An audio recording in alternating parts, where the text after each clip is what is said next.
was a piece written by Dan Pfeiffer, and I want to talk about that just briefly. I'll walk. I think I saw the tweet.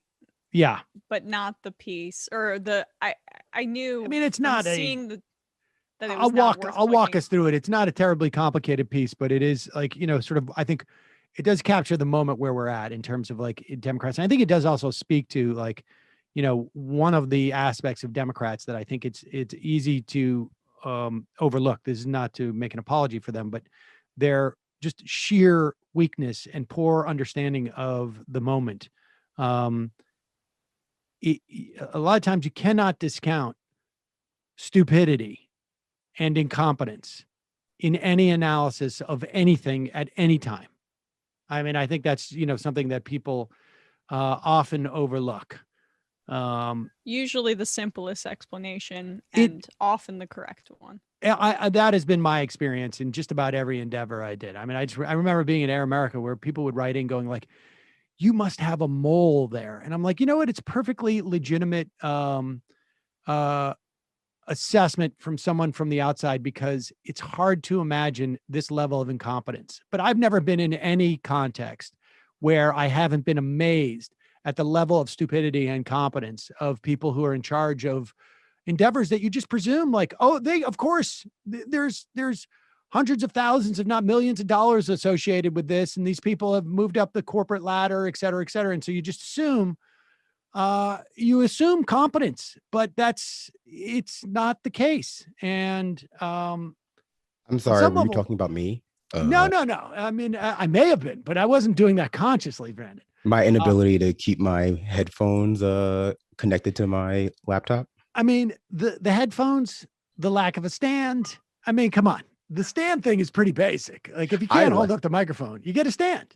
I mean, I like holding it. It makes me feel like I'm a deaf poetry slam poet. That's not what you want to be? Well, sometimes. All right. So this is my way of like introducing a piece that Dan Pfeiffer wrote. Is he one of those guys on that, what is the Pod Save America? Yeah. Is that still going on? It's huge now. Oh, is it popular? Yeah. No, they saved America, Sam. So they, shut the whole thing down. It's Pod Saved America now. Yeah. I wasn't aware of that, but so they're still doing that. And Dan Pfeiffer was one of the guys. He was an Obama. I don't know if he was a spokesperson or what he did in the Obama administration. And he wrote a piece entitled "Why Doing Big Stuff Can Be Good Politics," and he walks through the conventional wisdom that if you do something big as a party, when you first get into office, if you're controlling the government enough to be able to do something big, that you will anger the opposing side enough that you will lose the midterm elections, 2 years later. So the United States in Ronald Reagan, 1982, and George H.W. Bush's first midterm, Bill Clinton's first midterm, and obviously Obama's first midterm. Skips over George W. Bush because that was a weird time. We were right in the wake of 9/11.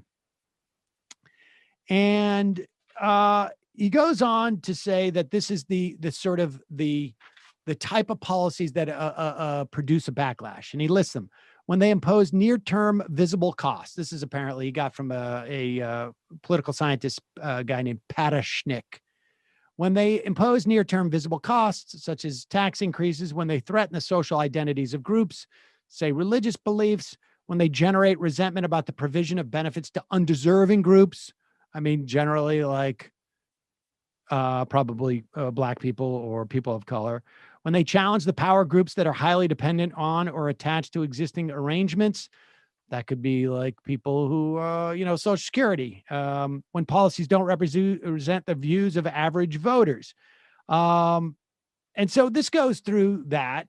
And Obama, he talks about the ACA. Obama took it on not because he thought it would help us win the 2010 midterms, but because it was a once in several generations opportunity to do something really important that had eluded presidents for nearly a century. While the repercussions of the 2010 election have echoed for more than a decade, for all the political risks of the ACA, it's not the only reason or even the primary reason Democrats lost in 2010.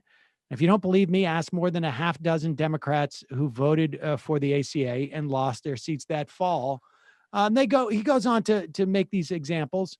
And so his argument is essentially that maybe we're living in a different era of politics where the media landscapes are such that that is no longer operative, that that it doesn't matter what you do because the right-wing media is going to say you did it anyways.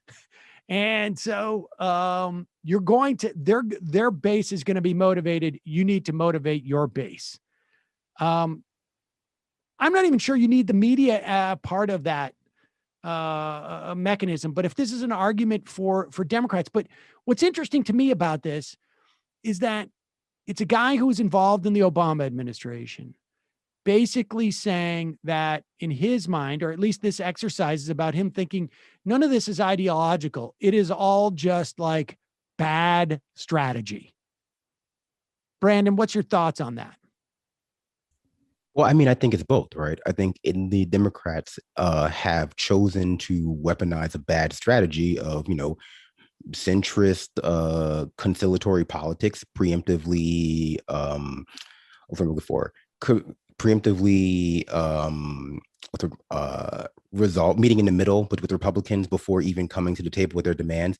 And I think that the idea that was going to sufficiently woo Republican voters has been proven both practically wrong, but also it's been proven practically wrong for so many years, so many decades now, that you can only really come to the conclusion that it's the disguise of an ideological pursuit for this, for this block of voters that the Republicans captured, that suburban mom demographic.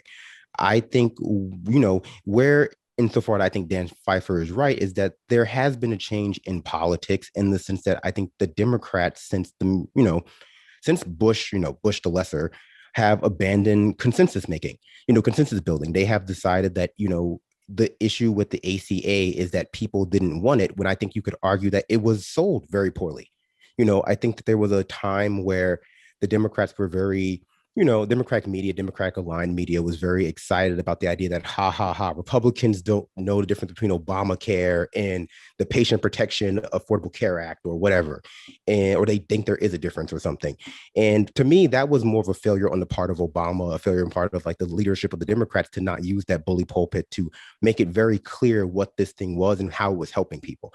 I think that they've run away from their politics in a way that the Republicans don't. And so it becomes hard to measure whether it's the politics that are unpopular, whether it's the policies that are unpopular, or if they're just being improperly sold to people. That's interesting.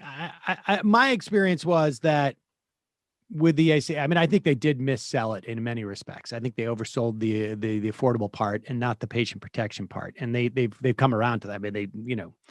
Nobody was, when they were fighting against the Republicans overturning the ACA, a couple of years ago, nobody was saying like, but it's saving you so much money on the exchanges. No, they're talking about pre-existing conditions, and they're talking about, being 25 and still being on your parents. That was always the big sell. They did, and it took them literally 8 years to figure it out. I think there's some truth to that. And I also think, go ahead.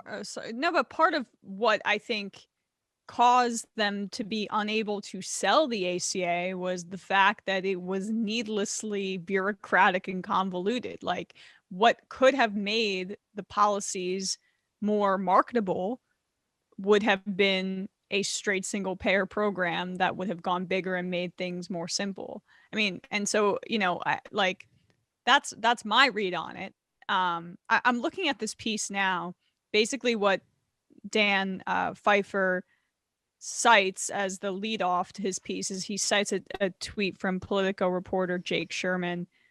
Finally, there are two theories bouncing around right now. Either Dems should or either Dems should try to preserve the majority they have or spend it like they'll lose it. They are clearly going for the latter, which is just this false dichotomy, this false premise that, okay, so they either have to try to preserve the majority, but if they do spend, then, they could potentially lose it. As if,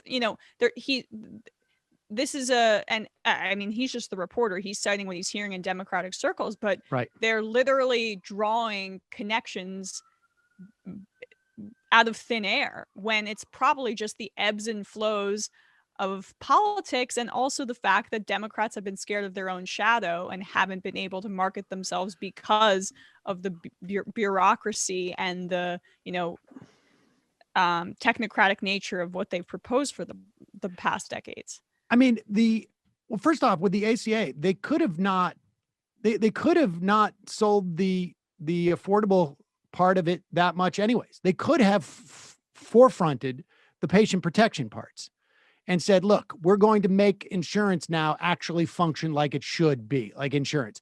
And if you don't have insurance and you're covered, we're going to set up a marketplace where you can get it. And it'll be somewhat cheaper than if you tried to buy it on your own. But this is going to make sure that you can't, that the thing that you don't know that's, hidden in your insurance contract that is so complicated that could screw you over if you get hit by a bus, that's going to go away. I mean, people don't realize this, but like you could hit lifetime limits then. You could hit yearly limits. Now, there's still insurance is highly problematic. I don't want it, but I'm just saying they could have worked with what they had in terms of selling it better. But it seems to me that there used to be this dynamic back like in show business 20, 30 years ago, where if you were a film actor, you would not do TV and you would not do commercials because you were afraid of what you would do would ruin your career. That's all gone now in this era. It's like you do whatever you do everything. Just getting work begets other work. Nobody pays a price for someone being on a commercial anymore. And on some level, like this is the analogy is only, works so much, but I think like the idea is that you're going to pay for what you don't do more than what you do, frankly, at this point in our politics. Like it's one thing to pass the Affordable Care Act, but if you had passed multiple other things, you are keeping the Republicans on the defensive. And one of the things that was effective about Donald Trump and the Republicans during that era was just like nobody could catch their breath. And on some level, like the relentlessness of just keep going forward. I think the size of the COVID relief bill and frankly, the size of anything going forward actually works in the favor of the Democrats because it becomes too hard for the Republicans to figure out what they're talking about. Remember, like in the COVID relief bill, they were talking about like provisions that were like $13 million to blankety blank. And everybody was like, $13 million. This is a $1.9 trillion bill. What are you complaining about a $13 million expenditure for? Like, that's what the cost of the printing was to make the bill. Complain about how you would stack these bills and it would reach Mars or whatever if you did it $1 a second or whatever they were trying to do. Exactly. Like you make it so big that they can't figure out a way to get their arms around it to actually criticize it.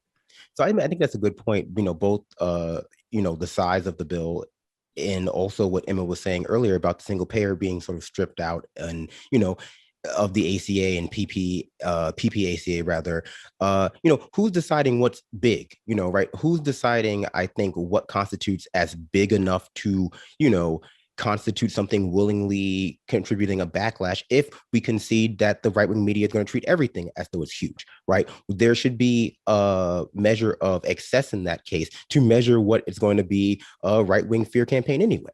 Because ultimately, what people are going to react against is not going to be like that the bill did too much to help them, but that it wouldn't, they didn't see the impact in their own personal lives, that like the PPACA didn't do enough to actually counteract the healthcare costs that they were experiencing once they lost their jobs. So, the technocratic aspects that the Democrats are always chasing the right, the exact right piece of society to help only does a disservice in the end towards the practical goal of A, winning elections versus Republicans, and B, theoretically, if they are actually dedicated to it, helping the people they're trying to help.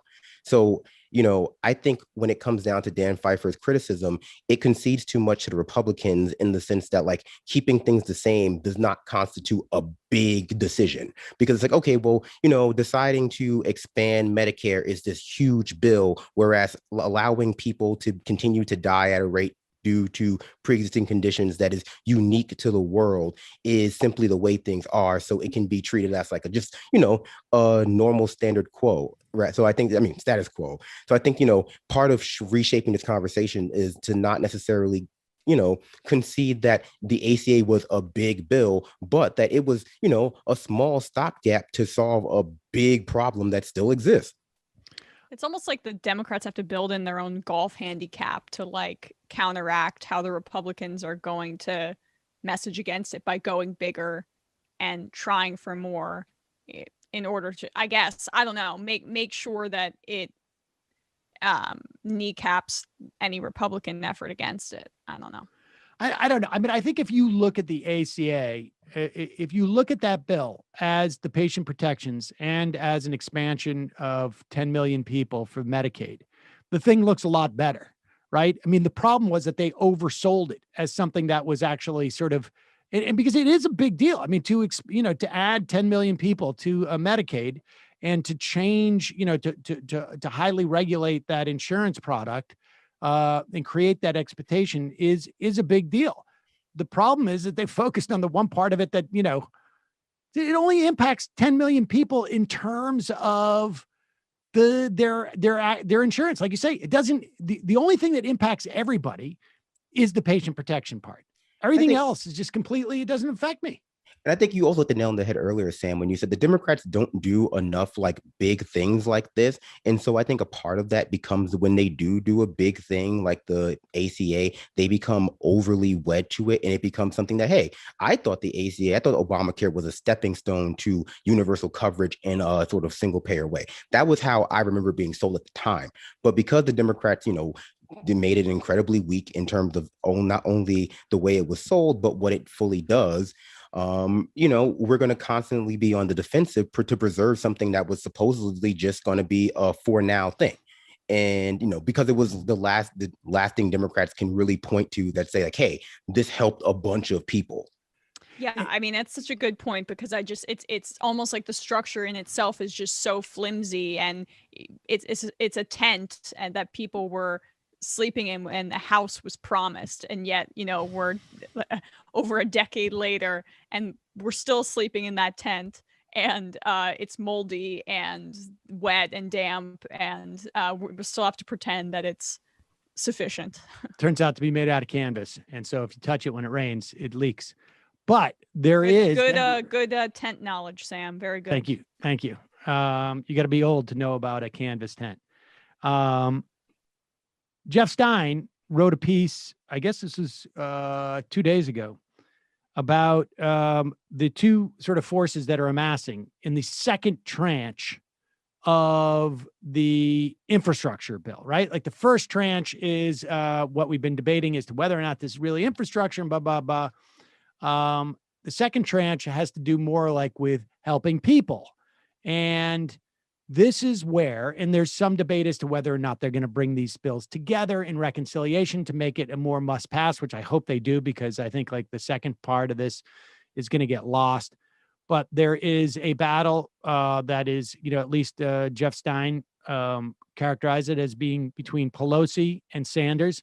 Pelosi, of course, hates the idea of single payer healthcare and seems to be willing to fight on any field to prevent anything that even moves in that direction. We saw it in the context of the HEROES Act, which was ostensibly a messaging bill, and it expanded, it subsidized COBRA, and as opposed to like everybody gets on Medicare for a year or something like that. And that provision ended up in the relief bill, the $1.9 trillion. And by any account, particularly for someone who was pushing PAYGO, it makes no sense. From a receiving end, okay, great. I have health insurance and it's free for me. Same would have been if it was Medicare, except for from a paying end, it costs the government so much more money.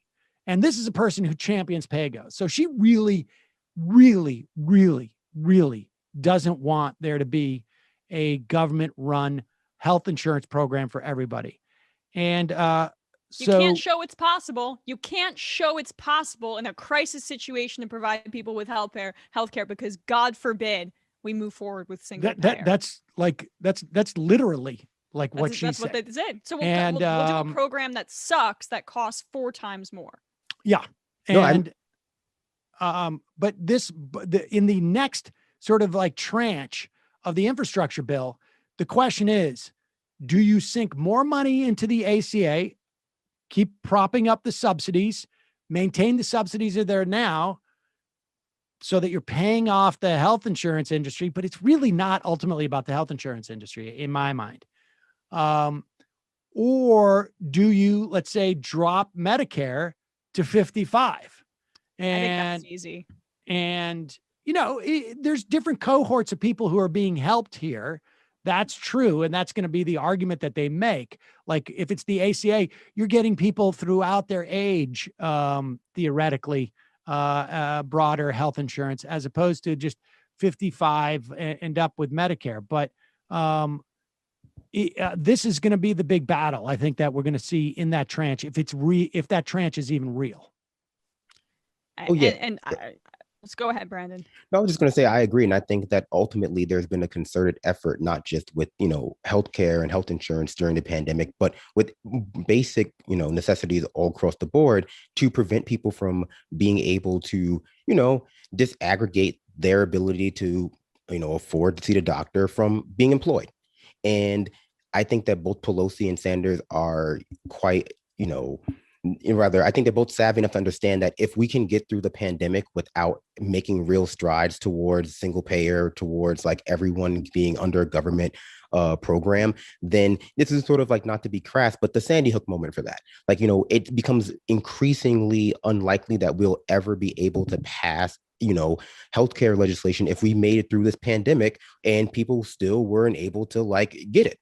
Because it's like, okay, well, how much worse can it be than a health crisis where 1 in 600 Americans have just died of COVID-19, and we still haven't moved towards single payer. So if we can get through the whole thing without people expecting that, then maybe they'll never expect it.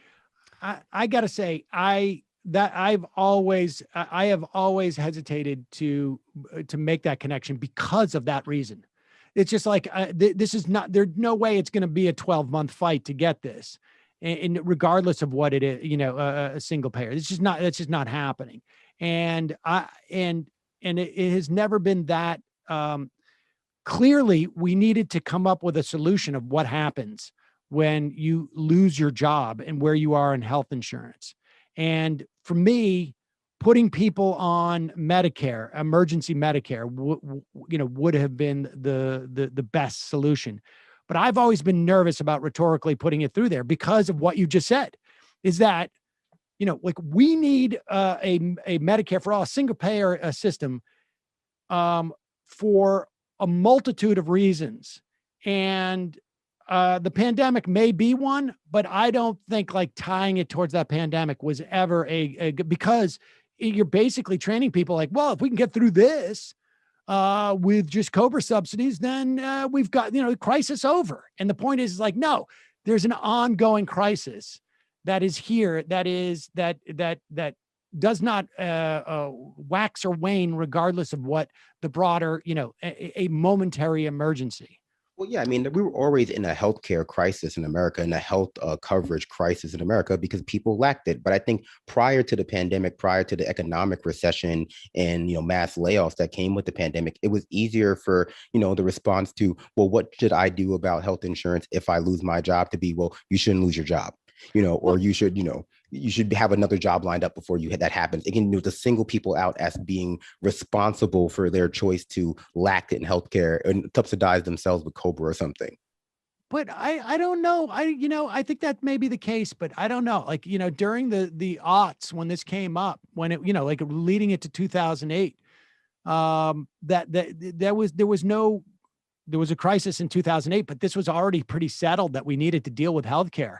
And I think like I think I just am nervous about relying on crises as a basis of this, because if they get past the crisis without doing it, then it makes the argument less compelling. Well, mean, you I can do both. You can do both. You I can th- do a disaster capitalist approach where you try to capitalize on these situations. I And think you then, should and push then, it in there. Yes. But that's why Bernie's right with the Medicare thing. And I know you have to step out for a sec, Sam, but that's why Bernie's right to use this opportunity to drop Medicare eligibility to 55 as Without a opposed doubt. to bolstering the ACA, because we don't need to fortify the soggy tent that we've been living in, right? To use that same analogy from earlier.